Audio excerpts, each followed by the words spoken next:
Got it. So a little side tangent here, but what was your relationship previously with Tulsi before the 2024 election?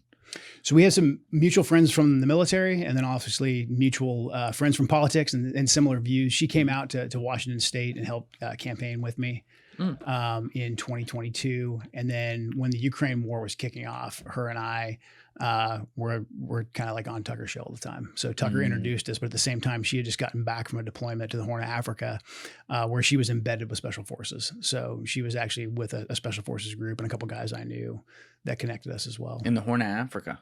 What were they doing out there? Fighting like Boko Haram and stuff? Or?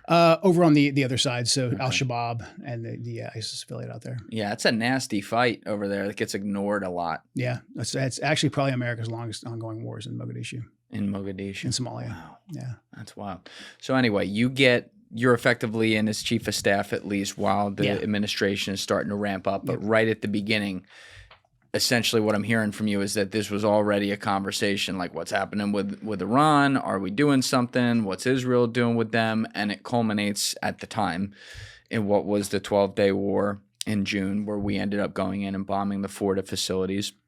And then afterwards saying, we got their nuclear facilities. We took out their capabilities. We're good. So 2 questions there. Number one, did you believe, like, was what they were saying publicly about taking out any nuclear capability accurate to what you guys knew privately, number one? And number two, what about this was good enough to you that you didn't decide then that you were stepping down? Yeah. So actually, to back up even further, so in the winter and spring, I didn't think that President Trump was even going to tolerate the idea of us doing anything offensively against Iran unless they attacked us. I had seen him get the sales pitch of like, hey, From who? From members of the National Security Council and the Israelis. I mean, we were meeting with the Israelis. Like the Israelis were like, "This is the time to take down the Ayatollah." And I'm like, "Okay." Heard this I get. Like, you've heard of it. Like, I've worked in the Middle East before. Like, you get the sales pitch. You know, if you worked in the region, you kind of know what the general vibe is from every one of the players there. And my perception, and of course I wasn't in every meeting, but ODNI does give the president his presidential daily brief. Formal intel briefings only happen like probably about once a week. So at that time, I was probably only in the Oval with the president probably about once a week. So wasn't with him at all times. But when I saw it brought up there, he was like utterly uninterested in it because he knew he had leverage over Iran. And because of not just killing Soleimani, but also the max pressure sanctions, he knew economically that the Iranians needed sanctions relief. They needed to get their oil and gas industry back up online. And to do that effectively, they needed sanctions relief. So who had the most leverage? President Trump did. The Iranians really just wanted the ability to enrich some of their nuclear weapons. They didn't, or nuclear material, their enriched uranium.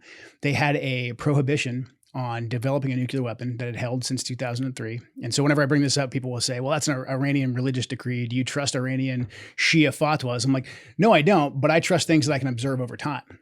And so basically from 2003, when the Iranians said, we are going to prohibit ourselves from developing a fatwa from developing a nuclear weapon via a fatwa, they observed that. And we had watched the Iranians go back and forth and members of, different parts of the Iranian government try and convince the supreme leader to lift the fatwa. They were never successful.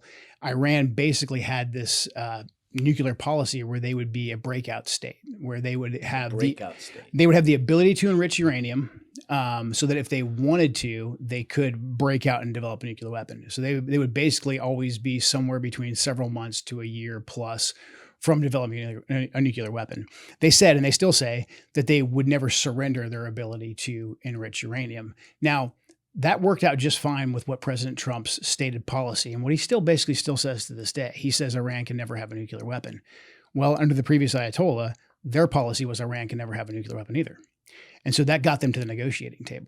And this is why the president was putting so much emphasis on Witkoff's endeavors in terms of reaching some sort of a deal with the Iranians.